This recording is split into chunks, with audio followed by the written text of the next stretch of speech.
Hiluropt é a lágrima artificial sem conservantes da Gebio.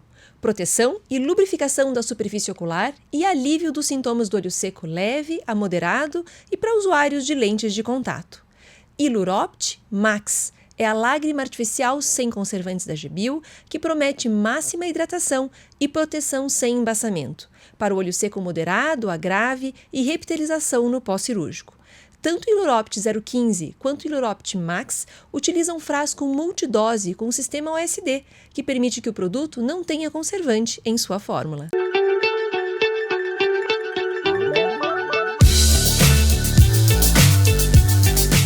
E sejam muito bem-vindos à 6ª temporada do podcast da Oftalmo Expert. Eu sou Viviane Sakata. E eu sou Maria Cecília Scherer. E hoje estamos com o Dr. Nicolas Cesário Pereira, nosso convidado, nosso colega de residência do Hospital de Clínicas, né? O Nicolas, ele é médico graduado na Federal do Paraná, com residência no HC da Federal, fez fellow de córnea refrativa no BOS, né? E catarata na USP. Doutorado pela Unifesp, hoje é chefe do setor, né, de córnea, de segmento anterior, do Hospital Oftalmológico de Sorocaba, do BOS, e um dos pioneiros na técnica do DMEC. Muito obrigada, Nicolas, por estar aqui com a gente hoje. Bom, olá a todos, é um prazer aí participar, né, não só pelo programa de vocês, mas também minhas colegas aí de residência, né, realmente é um grande prazer aí estar com vocês hoje. Obrigado aí pelo convite. O Nicolas era meu R- e R igual da Vivi, né? Os dois levavam bronca de mim, né? Hoje eu tô super boazinha, não brigo mais com ninguém. Os residentes de hoje que eu digo. Nicolas, são quantos anos aí já em Sorocaba? Eu tô há 18 anos aqui. Nem parece, 21 né? anos nem parece, voou, né? 21 anos de formado, 18 que eu acabei a residência aí de oftalmologia e vim fazer o fellow aqui e acabei ficando. Na minha época era 1 ano só o fellow, né? Então o fellow era mais transplante penetrante e cirurgias de superfície, então era só 1 ano, eu vim para ficar 1 ano.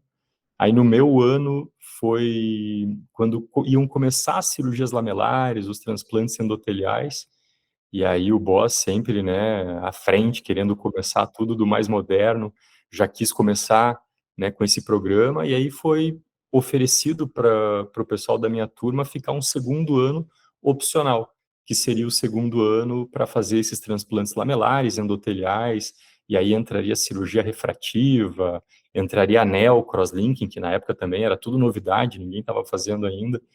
Então, o meu foi o primeiro ano que teve esse 2º ano e foi opcional. Daí, a partir do meu ano, virou 2 anos o fellow, com tudo que existe aí de mais moderno sempre, né, para o pessoal da córnea.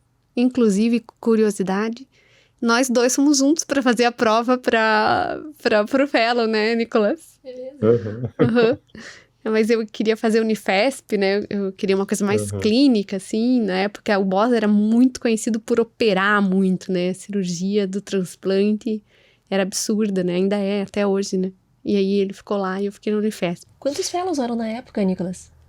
Na época eram 6 fellows, né? Porque eu fiz eram 6, e foi assim até uns 12 anos atrás, né? Daí, há uns 12 anos, eu assumi a chefia da córnea, e aí o volume aumentando e cirurgias diferentes, né? Aí a gente precisou ir aumentando, e hoje a gente está com 11 fellows por ano, né? Desses 11 fellows, 6 fellows fazem córnea e refrativo, 4 fellows fazem córnea, refrativa e catarata, né? Que é o que a gente chama de segmento anterior, e a gente tem uma vaga para córnea, refrativa e oculoplástica, né? Que tem muitas coisas que são interligadas, né? As alterações de superfície, doenças cicatriciais, tal, e a gente começou a ter procura e há uns 4 anos a gente abriu esse fellow também.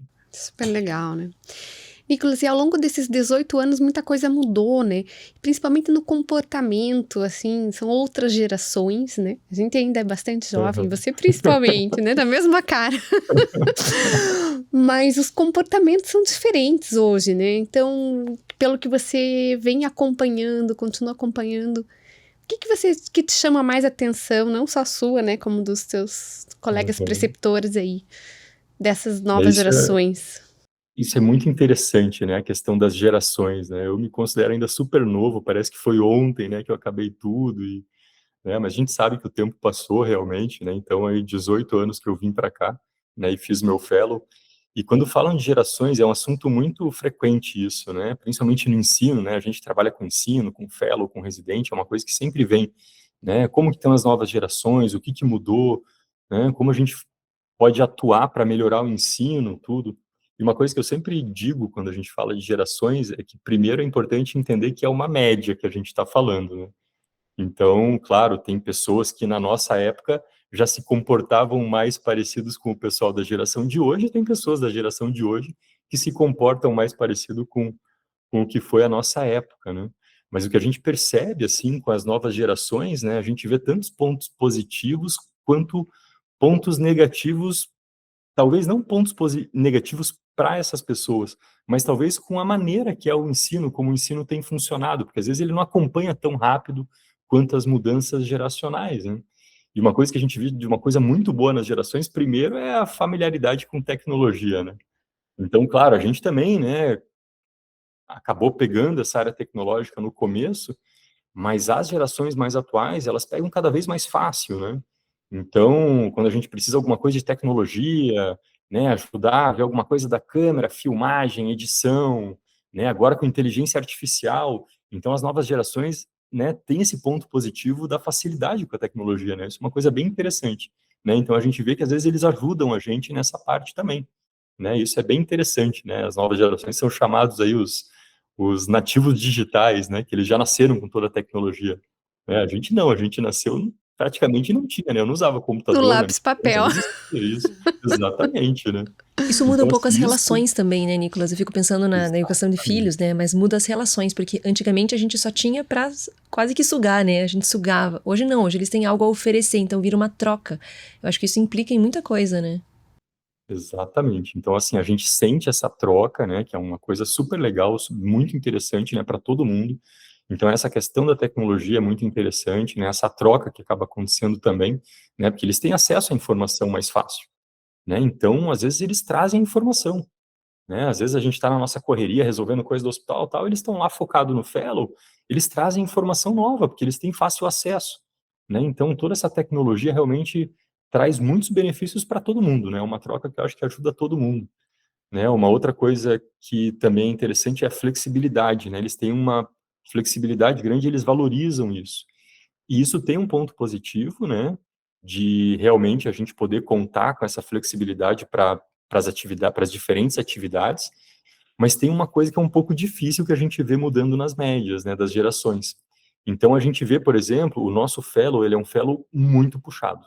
A gente sempre fala antes da pessoa entrar na entrevista, porque realmente é muito puxado, né? Córnea hoje em dia tem muitas cirurgias diferentes, e para você aprender tem algumas com curva de aprendizado muito grande.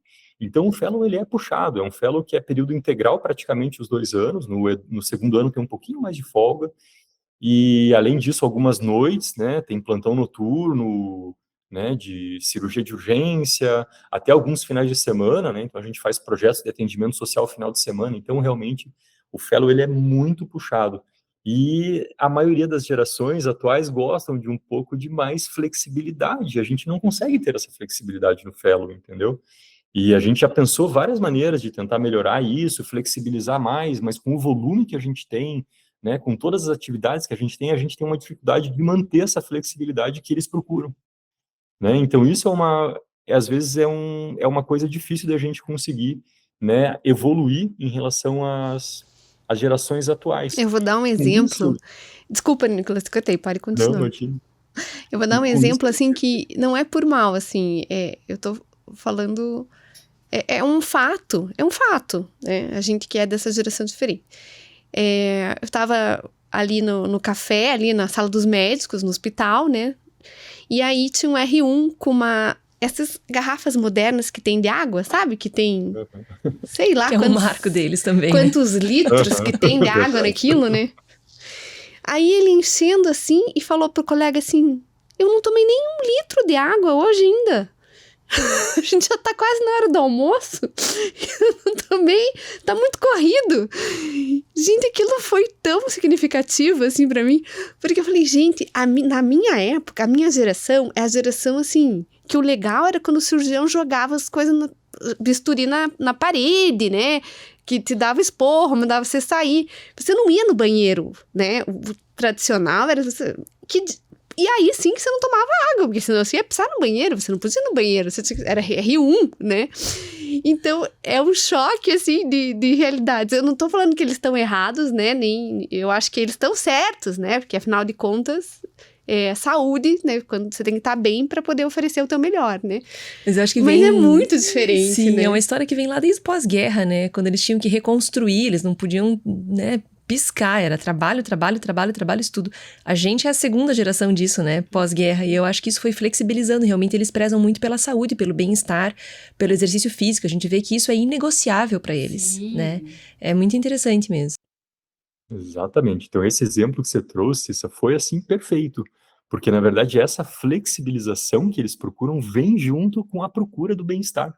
É uma característica das gerações. Então, assim, eles colocam como uma prioridade maior do que a gente fazia na época, né?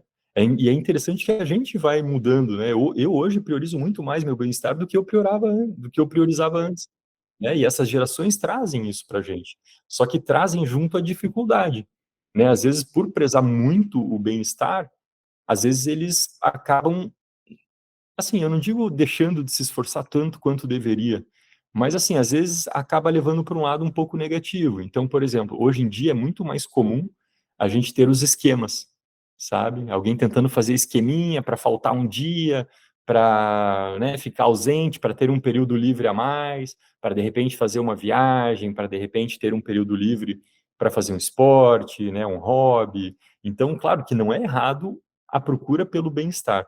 O problema é que, às vezes, a procura pelo bem-estar acaba afetando um pouquinho o fellow, e é aquela coisa, é a questão das gerações atuais, né? A gente tenta melhorar o nosso fellow e deixar ele mais parecido com as gerações atuais, mas a gente tem um limite, né? Então, a gente precisa muita cirurgia, a gente precisa muito ambulatório, e para a gente flexibilizar mais e diminuir, eu teria que colocar mais fellow. Mas como que eu vou colocar mais fellow? A gente já está formando 11 por ano. Se eu Não, colocar mais, a gente vai e... pegar o mercado de Sim. E profissionais de eles vão operar menos, isso, né? né? Operar menos, O que a exatamente. gente costuma falar para os residentes é assim, ó, é um ano, né? São 2 anos é muito pouco, é a hora de mergulhar, né?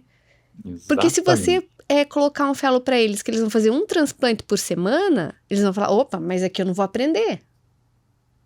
Para você fazer um Exatamente. transplante por semana, você tem que atender 50 pacientes, né? Exatamente. Não existe cirurgia sem atender Se o atender pré e o pós, né? antes, né? E aí, para você ver as Exatamente, pra complicações, você triar. tem que estar lá. Você tem que estar lá todo dia. Quanto mais você tiver, mais paciente você vai ver, mais você vai ver coisa diferente. Mais...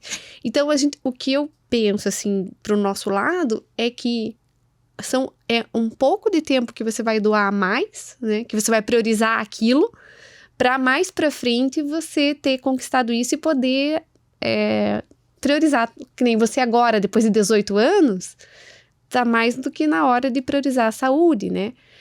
Mas tudo tem seu tempo, né? É o que me parece, né? Mas também... Exatamente. Deixa eu te Exatamente. perguntar, Eu você acho que esse é um falou... ponto Desculpa, importante. é muita coisa para falar, né? Você disse que tinha um ponto positivo da flexibilidade. Eu não entendi direito. O que você quis dizer que era positivo da flexibilidade deles?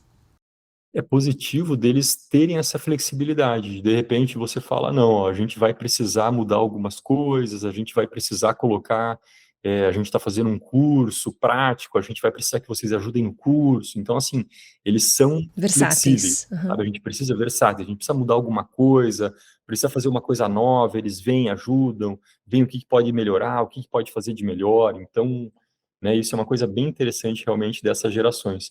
Eu acho que o ponto para melhorar, porque assim, eu vejo, né, quando a gente conversa de gerações, eu vejo como se fosse uma pessoa, né, como eu, por exemplo, vocês, né, todo mundo tem as suas qualidades, os seus defeitos, suas dificuldades, né, e a gente tenta, claro, enaltecer nossas qualidades, usar elas para o nosso crescimento, né, tanto pessoal quanto profissional, e a gente tenta enxergar as nossas dificuldades, né, os nossos defeitos, talvez, para tentar melhorar essas dificuldades e defeitos.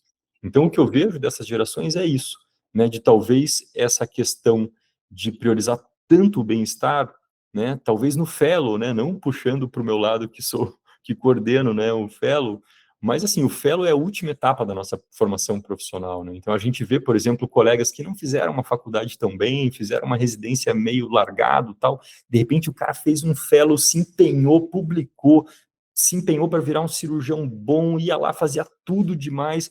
Ele focou naquele tempo do fellow e virou um super profissional. E às Faz vezes a toda gente a vê aquela diferença, pessoa, né? toda a diferença. O fellow é a última etapa, é o que você vai se transformar profissionalmente, é o que você vai fazer o resto da vida. E às vezes a gente vê aquela pessoa que se empenhou na faculdade, na residência, aí chegou no fellow, às vezes ele estava cansado, ou de repente falou, já estou no meu fellow, já vou ter meu título aqui, tal, meio que largou, deixou meio de lado e acabou, né, não evoluindo tanto quanto poderia. Então, essa questão, né, das gerações talvez terem mais essa questão de flexibilização do tempo, de ter mais tempo livre, né, de cuidar mais do bem-estar, talvez tentar equilibrar de uma forma que possa, assim, sugar o máximo o fellow e poder se dedicar o máximo possível ao fellow, porque isso realmente é que vai fazer diferença para o futuro, né? A gente vê também uma coisa que a gente não falou, a gente vê muito imediatismo, né, nas gerações, cada vez mais, né? Então, as pessoas mais atuais, elas estão cada vez mais imediatistas, elas querem acabar o fellow, ou no meio do fellow elas já querem estar operando, já querem estar ganhando dinheiro, e claro que a gente entende, né, o mundo capitalista, né, precisa de dinheiro às vezes para se sustentar, às vezes a família já não está conseguindo ajudar muito, ou a gente tem uns que a gente sabe que a família pode ajudar o quanto quiser, mas ele quer ganhar o dinheirinho para fazer a viagem dele, para gastar, e Pra ir pra a gente Itália, pra ir pra Austrália. exatamente, né, fazer todas essas viagens legais, né, e aí com rede social, né, que a pessoa fica naquela ansiedade de fazer, mostrar, publicar, e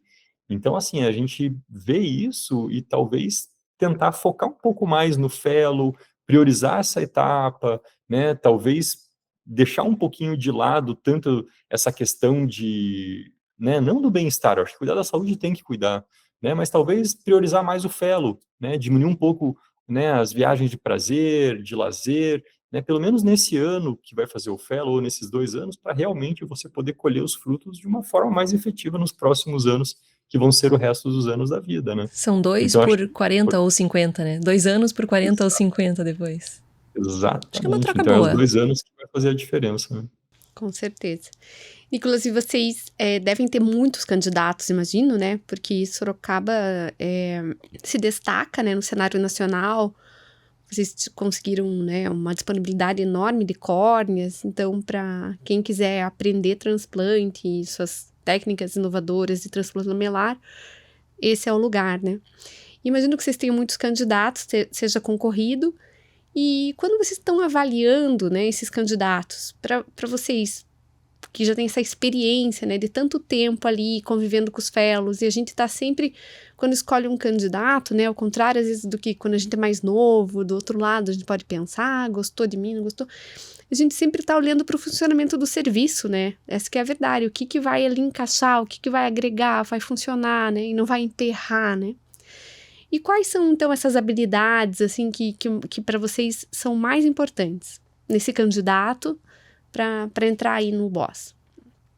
Eu acho que, assim, é importante, né, exatamente o que você falou, né, como que ele vai se encaixar no funcionamento do hospital, porque o hospital está sempre funcionando, há anos ele funciona e vai continuar funcionando por mais muitos anos, né. A gente sempre fala, né, a gente mesmo que está lá na coordenação, tudo, a gente é efêmero ali, a gente vai ficar um tempo e depois a gente vai ser substituído, o hospital vai continuar, né, e um fellow, um residente, eles ficam menos tempo ainda, né, então tem que ser a pessoa que realmente se encaixe no funcionamento do hospital da melhor forma possível. E no fellow, no hospital, como a gente tem um volume muito grande, a gente precisa realmente de pessoas que estejam disponíveis a fazer, né, um fellow período integral, ficar o dia inteiro trabalhando, que realmente consigam, né, suportar, né, essa carga horária de à noite, às vezes ter cirurgia, final de semana, que estejam dispostas a abrir um pouco, né, de finais de semana livre, né, à noite, às vezes ter que trabalhar tanto tempo. Então, pessoas que realmente possam e estejam disponíveis, né, a poder abrir mão um pouco, né, desse bem-estar, desses horários de lazer.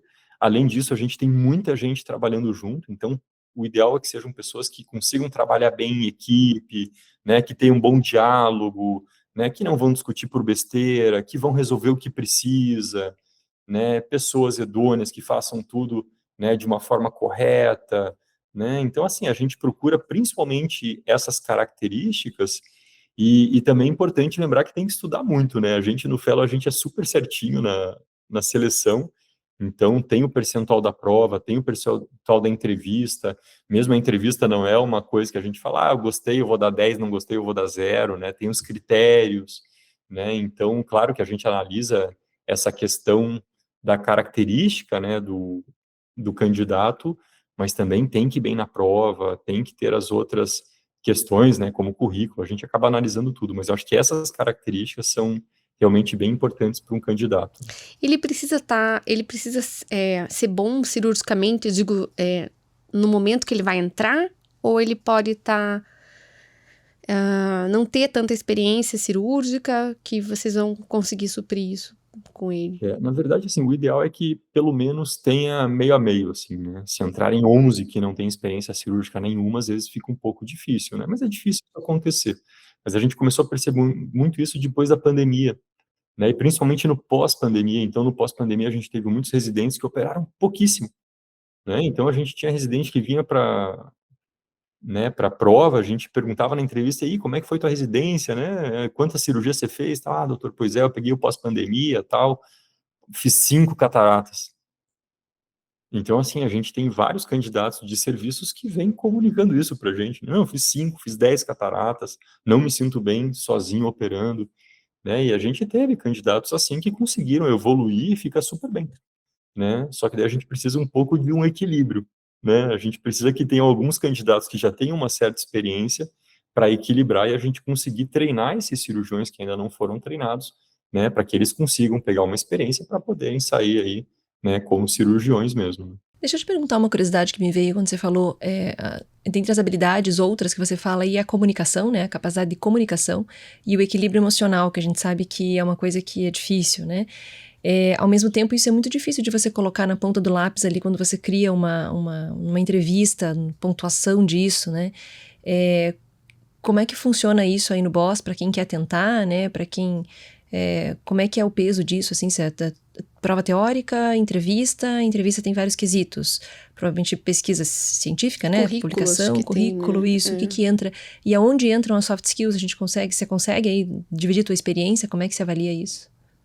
A gente tem bem certinho, né, os critérios, e esses critérios, inclusive os critérios mais subjetivos, né, a gente tem questões que a gente faz que ajudam a avaliar, né? Então, a gente até já participou de alguns eventos da ICO, né, para coordenadores de ensino e tal, de como fazer essas avaliações. Então, assim, tem momentos desses cursos aí que é só para como você identificar, né? Por exemplo, uma pessoa que trabalha bem em equipe, né, uma pessoa que tem um bom controle emocional, né, que é a questão de conseguir trabalhar com alta carga de trabalho, noite, fim de semana, tudo. Então, isso é super importante também. A gente tem questões, né, que a gente faz para o candidato que indiretamente a gente consegue identificar.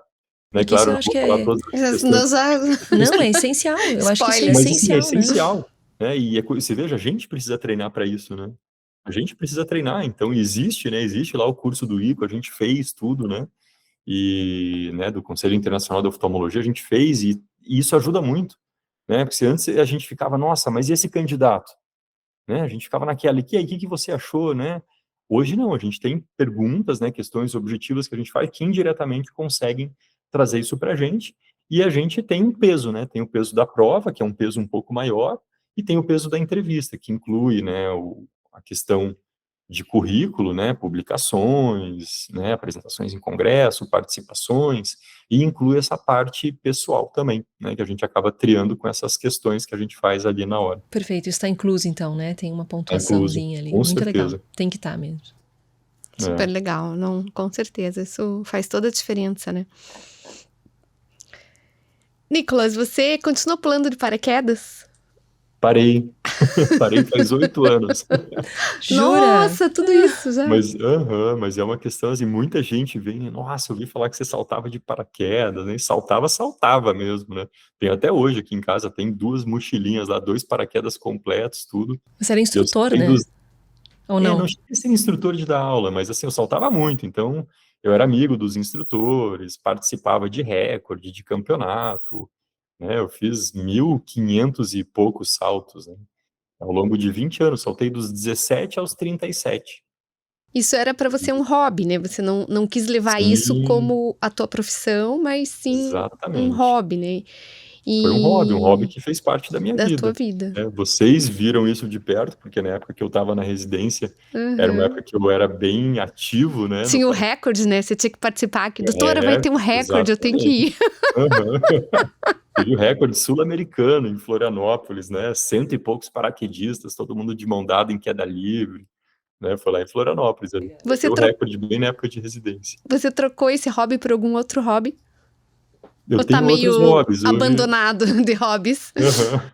Não, hoje eu tenho outros hobbies, eu gosto de fazer kitesurf, de velejar, né, então é como se fosse o windsurf com aquela pipa, né, comprida, né, então eu faço pelo menos uma ou 2 vezes por ano eu viajo para fazer isso, gosto de fazer também snowboard, né, então tem alguns outros hobbies, mas não igual o paraquedismo, né, o paraquedismo é uma coisa que assim, me marcou muito, eu até falo que profissionalmente até, não só porque eu saltei por 20 anos, então tenho muitos amigos do paraquedismo, e, né, e fez parte da minha vida, né, por 20 anos você fazer um hobby realmente faz parte, né. É uma coisa que não sei se muita gente sabe, mas eu tive um acidente com 19 anos, eu fraturei 4 vértebras, né. E na época, claro, acidente, fiquei imobilizado, não precisou cirurgia, mas com o tempo eu comecei a ter dor crônica e principalmente para fazer cirurgia. Ah, Então eu nossa. comecei a Na não conseguir cervical, né? mais, Foi na cervical que se não, foi fraturou? torácica, T6, T7, Ah, foi T8 e T9. torácica. E aí eu comecei a ter dor crônica e não consegui mais um dia inteiro cirúrgico. Eu não conseguia mais operar um Por dia causa da inteiro por causa de posição, dor né? crônica. Então, hoje eu faço fisioterapia, né, eu tenho 2 dias que eu faço fisioterapia na clínica, 3 dias que eu faço fisioterapia em casa, então todo dia eu faço alguma fisioterapia para controlar a dor crônica, né, que é uma dor crônica que incomoda, é inoperável, não tenho o que fazer, é tratamento clínico, né, conservador, cuidar da alimentação, saúde, fisioterapia. E aí quando começou a piorar a dor crônica, eu decidi realmente parar de saltar, e coincidiu com um grande amigo meu que acabou falecendo saltando, assim, então foi bem quando eu comecei a ter essa dor crônica, e faleceu um grande amigo meu que era instrutor, um cara que foi campeão brasileiro, tudo. E eu saltava já, nos últimos anos eu saltava para ver meus amigos, né, para estar com eles, para curtir.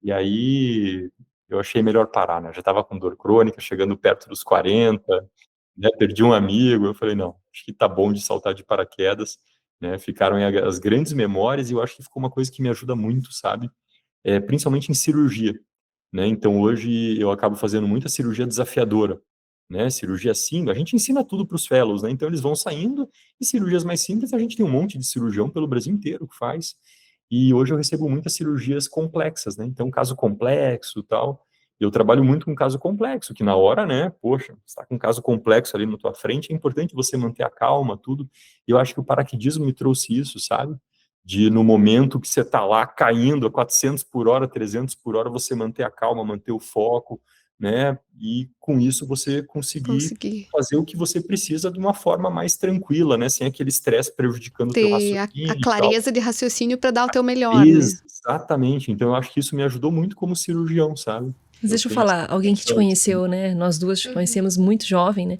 Não sei o que veio antes, né? Se esse teu perfil de gostar de desafio e de lidar bem desse sangue frio, assim, ou o paraquedismo, né? O que veio antes, o ovo ou a galinha, né? É verdade, Será é que era teu verdade. perfil? Já conheci, eu lembro você na residência, eu falava pra Maria Cecília, você assistia o vídeo no YouTube e chegava pra doutora Cíntia e falava, doutora Cíntia, eu vi no YouTube, eu posso fazer? Né? Eu lembro disso, você ia lá e se aventurava e fazia, então você sempre teve um perfil muito, e você era muito bom, né? Sempre operou muito bem, hoje continua operando.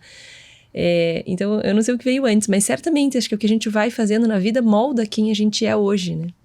E daí eu ia fazer um gancho, Nicolas, porque esses jovens que estão se dedicando, né, a aprender ali o transplante, as cirurgias de córnea,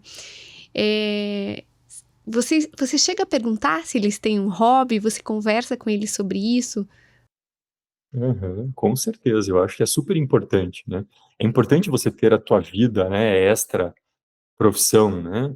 Então a gente tem lá fellows que gostam de correr, né, isso está cada vez mais comum, tem os fellows que gostam de jogar beach tênis, né, tem os que gostam de pegar onda, tem os que adoram viajar, né, então e isso é super importante, né, isso é uma coisa que eu sempre gosto de, né, de enfatizar, que as gerações, elas prezam por esse bem-estar e essa flexibilização de horário e tudo, E eu não acho isso ruim, é bem pelo contrário, eu acho isso super importante, né? Você cuidar da tua saúde, cuidar do teu bem-estar, ter um hobby, né? A tua saúde mental, então isso é super importante, né? A gente só tenta que realmente nesses anos do fellow, que realmente é um fellow muito puxado, né? Não é deixar de lado total, mas tentar, né, encaixar isso num fellow tão puxado que às vezes realmente é um desafio, mas é o que a gente tenta trazer para eles, né? Mas que isso realmente é importante, né? Eu vi que isso foi importante para mim, eu tenho certeza que isso é importante realmente para todo mundo, até para a saúde mental, né? Para poder aguentar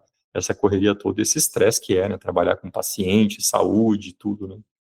Nicolas, e a Vivi puxou um gancho, né? Você sempre teve essa coisa mais da vanguarda, uma ousadia, que eu diria, assim, né? De tentar o novo. E a oftalmologia é muito disso, né? É novidade em cima de novidade, é avanço.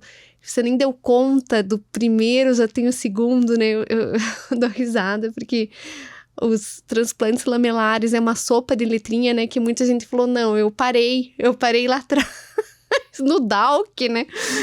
Esses outros agora, de SEC, de MEC, de WEC, já não é mais para mim. E o futuro, assim, o que você imagina dos próximos 10 anos, assim, que vai estar acontecendo aí no Boss? O futuro a gente imagina que vai continuar evoluindo da maneira que está, né? De uma maneira assustadora, né? Evolução, realmente, a gente fala que talvez não seja nem uma evolução, é uma revolução tudo que está acontecendo, né? Então, por exemplo, se a gente dividir aí as duas principais doenças que a gente trata na córnea, como o ceratocone, né, e as endoteliopatias, as doenças do endotélio, né? Então, no ceratocone, poxa, quando eu estava vindo para cá, era o paciente óculos, inicialmente, o óculos não resolveu. Ele vai usar uma lente rígida, que era a lente corneana, né? Não tinha lente escleral, essas coisas, era lente corneana, que a grande maioria acabava não se adaptando, não se adaptou à lente e vai para um transplante penetrante. Hoje, primeiro que a gente tem as técnicas para estabilização. Então, se o paciente está evoluindo, hoje você pode fazer um crosslinking, né, para tentar estabilizar aquela ectasia e não deixar o paciente piorar, né? Depois do crosslinking ainda veio o transplante de Baumann. Ah, então o crosslinking tem um limite. Se a córnea é muito fina, você não pode fazer o crosslinking, né? Então, até 6, 7 anos atrás, a gente tinha o crosslinking, mas se a córnea era fina, a gente via o paciente piorar na nossa cara e não tinha o que fazer. Aí, há uns 6 a 8 anos, mais ou menos, uns 6, 7 anos, a gente começou a fazer o transplante de Baumann, que é para o paciente que não pode fazer o crosslinking, você implanta uma camada de Baumann para fortalecer a córnea e ele não evolui, né? Então, a gente tem publicação mostrando mais de 90% de estabilidade com o transplante de Baumann, o mesmo índice do crosslinking, só que em pacientes que estão bem mais graves, que nem podem fazer o crosslinking, né? E aí, depois disso, agora veio o crosslinking sub-400, que também dá para fazer nas córneas bem finas, né? Então, hoje, a gente tem até uma dúvida de qual que é melhor para cada caso, tanto que a gente está começando um estudo prospectivo randomizado para entender qual que se encaixa melhor em cada situação. Aí, depois disso, claro, o anel já existe há muito tempo, mas quando eu vim para cá, quase ninguém fazia.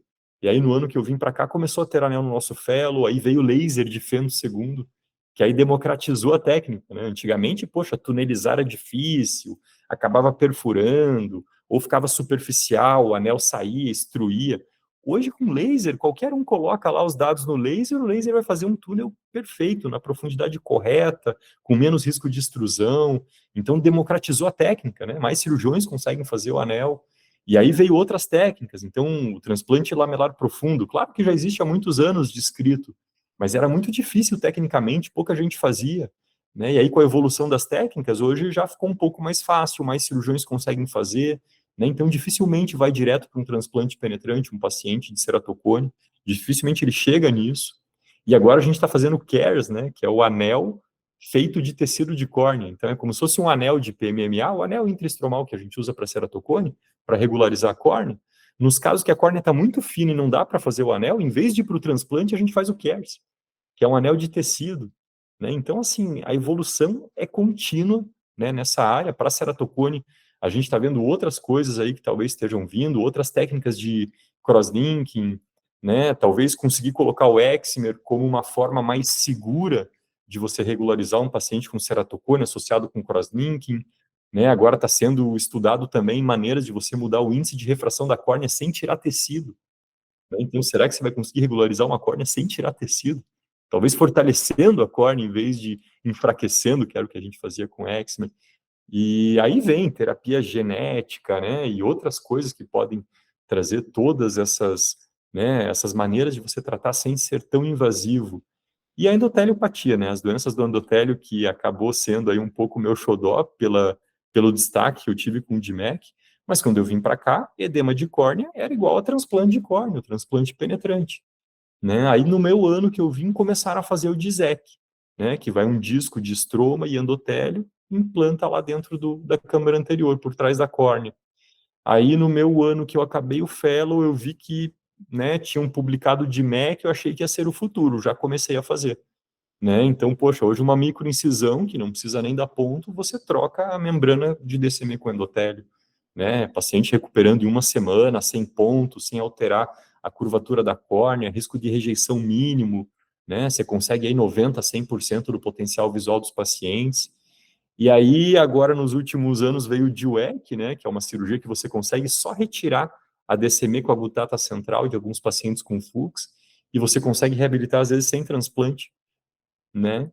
E só é importante lembrar que acaba trazendo para a gente muitas pessoas querendo fazer, e é importante entender que não é para todo mundo, né? Então tem que ter um conhecimento para saber quando aplicar isso, saber que o DIUEC tem uma taxa de falência de 10% a 30%, bem maior que um DMEC na mão de um cirurgião experiente.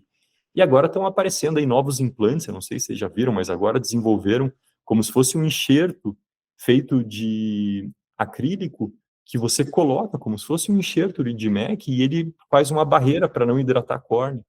Então, imagine, você não precisa nem enxerto, é como se fosse uma lente de contato que você implanta na câmara anterior, coloca um gás Como lá. se fosse um endotélio artificial. Endotélio artificial, exatamente, endoártico, Uau! esse, como se fosse um endotélio artificial. E agora, né, o Kinoshita já há anos tem estudado também terapia celular, né? Então ele consegue proliferar células endoteliais em laboratório, e ele tem isso publicado já em mais de 11 pacientes, com follow-up de mais de 5 anos, ele conseguiu cultivar as células endoteliais em laboratório, injetar na câmara anterior, o paciente olhando para baixo, as células aderem na superfície posterior da córnea, e todos os pacientes melhoraram a córnea, e agora já foi para os Estados Unidos, empresas compraram e está com estudo já multicêntrico, com mais de 200 pacientes tratados com sucesso, com injeção de células, sem precisar um transplante de córnea, né? Já está liberado no Japão, então isso é uma realidade que vai chegar agora, nos próximos anos. E aí tem terapia genética que estão estudando, colírios que estão estudando, para você evitar a cirurgia. Então está indo para um caminho cada vez de menos, né, de cada vez menos invasivo o tratamento, né? Então, Eu imagino que seja uma dor, né, do Oriente com relação ao transplante, né? Porque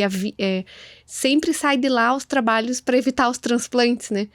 O cultivo de células, o Ripazudil, para tentar proliferar endotélio, né? não, eles são fenomenais, né, nesse lado. A gente tem também, né, a gente faz essa pesquisa com terapia celular já em conjunto ali com o pessoal da Escola Paulista desde a minha época de doutorado, né? Legal. Há uns 6 a 8 anos. Doutor José Álvaro, né? Com o Dr. José Álvaro, exatamente, ele que lidera esse grupo. Só que, claro, para a gente é bem mais difícil, né? Desde, né, investimento nisso, porque você ter um laboratório para fazer isso é muito caro. Então, a gente acaba estando um pouquinho para trás mais por esse lado, né? Talvez um pouco de falta de investimento nessa área para a gente conseguir chegar no nível deles. Então, eles estão um pouquinho na frente. A gente está em animais, eles já estão em seres humanos, os estudos. E por isso é importante, né, o fellow, o residente, entender que a oftalmologia é muito dinâmica, né, que ele vai perder muito se ele for uma pessoa acomodada que quer aprender ali uma técnica e fazer aquilo pelo resto da vida, né. A gente viu isso com a facectomia e depois com a faco, né, que foi engolida a técnica da facectomia praticamente no mundo desenvolvido, e assim vai ser, né, então não tem como ficar parado, né. Agora é muito rápido, né? Eu fico impressionada, porque da FEC para FACO foi uma transição ali que a gente viu, né, acontecer. E, claro, muito significativa, porque quem fazia FEC, né, quando saiu formado, não fazia FACO. Agora, essas coisas que você está falando, para mim é um mundo novo, né? Não faço córnea, então para mim é tudo novidade o que você está contando aí. E a gente vê que é tudo meio que atrelado à tecnologia também, né, Nicolas? E é tudo muito rápido, né? Tudo isso acontece a toque de caixa e a gente vai correndo, né? Eu brinco que perdeu o trem não pega mais, né? Então, realmente, época de fellow é uma época muito intensa, cada dia é muito aprendizado, né? Não dá para bobear. E pensando nisso, Nicolas, acontece de vocês terem candidatos assim mais velhos? Acontece, a gente tem muita procura por candidatos mais velhos também. A gente tem pessoas que às vezes entram em contato perguntando se tem como fazer um fellow de finais de semana, alguma coisa assim, né? Porque às vezes é aquela pessoa que já está trabalhando, já é mais velha, já está estabelecida, mas ela quer aprender essas novas técnicas, né? E para um fellow é muito difícil, né? Porque como que a gente vai pegar e explicar para o fellow que está lá em período integral, ó, a gente vai pegar algumas cirurgias de vocês e colocar para esse pessoal operar final de semana, né? Eles vão falar, poxa, peraí, eu também quero ficar só final de semana, né? Então, assim, é super difícil. Na prática, o que a gente acaba fazendo para o pessoal mais velho são os nossos cursos, né? Então, a gente tem os cursos de wet lab com córneas humanas, né? E você trabalhar com córnea humana não viável para transplante, mas que é córnea humana, é praticamente igual à cirurgia, né? Então, a gente oferece esses cursos com córnea humana, a gente tem uma disponibilidade grande de córneas humanas, e a gente faz esses cursos de todas as técnicas, né? Então, a gente teve um nesse mês, e a gente vai ter outro agora em outubro, né? Então, é um curso super completo, é um curso que tem DALC, FALC, SALC, DISEC, DISAEC, Todas DIMEC, as letras. Cares, tem Bauman, tem tudo, né? Então, assim, um curso super completo, tem a parte teórica, eles treinam em córneas humanas e depois eles assistem a gente fazendo as cirurgias ao vivo dessas técnicas todas, discutindo os casos. Então, assim, é super enriquecedor, mas eles não colocam a mão em um paciente, entendeu? Então, esse que é o ponto que a gente tem dificuldade ainda de fazer um curso que eles consigam operar e um curso maior, né? A gente tem ainda dificuldade com esse pessoal. Mas sabe Mas que eu acho que é suficiente, né? Porque exatamente. para a pessoa que já está operando, geralmente quem vai querer fazer isso é alguém que já opera, já faz transplante, né? Sim, O que ela precisa, às vezes, é mais de uma orientação inicial mesmo, não tanto, né? exatamente. Hoje, por exemplo, a gente tem vários cirurgiões de DMEC, que são cirurgiões famosos de DMEC, e que eles fazem DMEC porque fizeram o nosso curso. Já eram cirurgiões formados, mais velhos, que estavam bem estabelecidos, às vezes já eram até famosos, mas eles não faziam DMEC, falaram, não, tenho que aprender DMEC. Fizeram o nosso curso, teve alguns que até repetiram, fizeram 2 vezes, falaram, não, eu quero treinar mais um pouco, vamos lá, e treinou em córnea humana, ficou com a gente e tudo, e hoje faz super bem, hoje é referência na área, né? Então, realmente, eu acho que esse curso, ele consegue ajudar bastante já o pessoal que já está formado. A gente vê muitos, assim, que fazem o curso e realmente conseguem sair operando e conseguem se virar bem só com esses cursos, né? Até por isso que a gente, né, deixou meio que em stand-by tentar fazer um fellow para o pessoal mais velho, com menos períodos. É muito difícil, eu acho, a gente fazer isso e acabar tirando do pessoal que está lá se dedicando em tempo integral, né? Então, acho que esses cursos funcionam super bem para o pessoal que está formado mais velho e é a chance que eles têm de estar, né, se atualizando, tudo.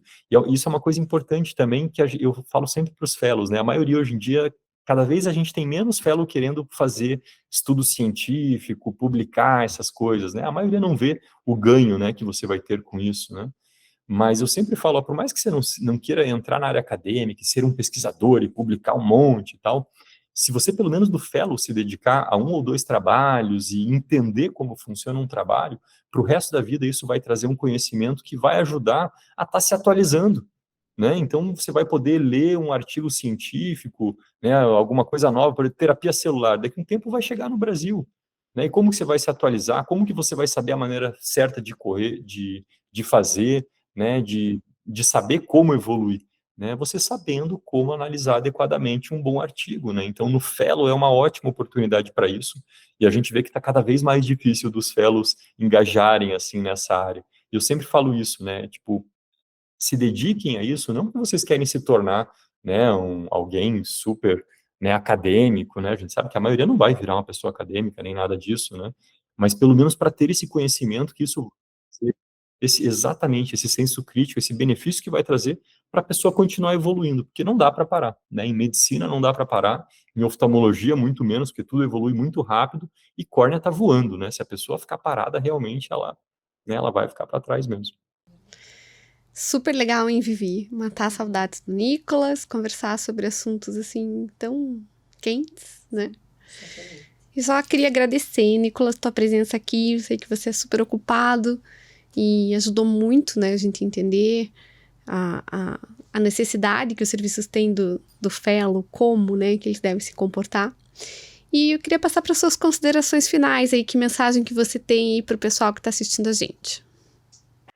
Bom, acho que as considerações finais é lembrar, né, que para quem está agora nessa fase de se formar, né, de residência, fellow, né, eu acho que é lembrar que é a oportunidade, é a última oportunidade antes da tua formação, né? Eu acho que esse é o ponto principal, né? Então a gente sabe que a residência, o fellow às vezes está cansado já de ficar 6 anos na faculdade, né? Um período tão longo, aí fez a residência, já está 9 anos estudando, né? Às vezes não só não está ganhando dinheiro, como está gastando, né? Pagando lá uma faculdade particular, morando fora de casa, né? É super puxado. Então a gente entende tudo isso. Mas lembrem-se que isso é para vocês, né? Isso é para quem está se formando agora, né? Tentar aproveitar o máximo possível, porque o tempo voa. A coisa que eu mais ouço do nosso E2, que a gente chama, né? Quem está no segundo ano e está acabando, ele fala: doutor do céu, eu não acredito, voou. Eu não acredito que está acabando, eu queria ter aproveitado mais, eu queria ter acompanhado tuas cirurgias mais, queria num tempo extra ter acompanhado essas cirurgias diferentes que o senhor faz, né? Eu queria ter feito alguma coisa a mais, porque acabou, né?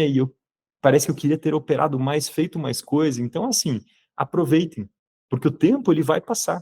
E quando passar o tempo, vai acabar, né? E você não vai ter essa oportunidade de novo. Então, assim, é a última oportunidade para realmente se formar e você se tornar quem realmente você vai ser profissionalmente, né? Então, aproveitem ao máximo, né? A gente sabe que a gente quer ganhar dinheiro, quer, né, cuidar do nosso bem-estar, viajar, curtir, né, mas talvez esse momento seja um momento de tentar priorizar um pouco mais, né, o teu fellow, a tua formação, porque isso é o que vai fazer você se tornar quem você será profissionalmente para o resto da vida, e isso vai fazer com que você possa, para o resto da vida, se dedicar mais ao teu bem-estar, à tua família, né, às outras coisas que também são importantes, né, então acho que seria mais isso, né, trazer toda essa parte positiva e essa parte boa dessas novas gerações, né, trazer com todo esse empenho para poder aproveitar isso da melhor forma possível. Super legal, né, Vivi? Muito joia. Muito bom. E chegamos ao final de mais um episódio do podcast da Oftalmo Expert, seu Oftalmo Expert de olho no futuro.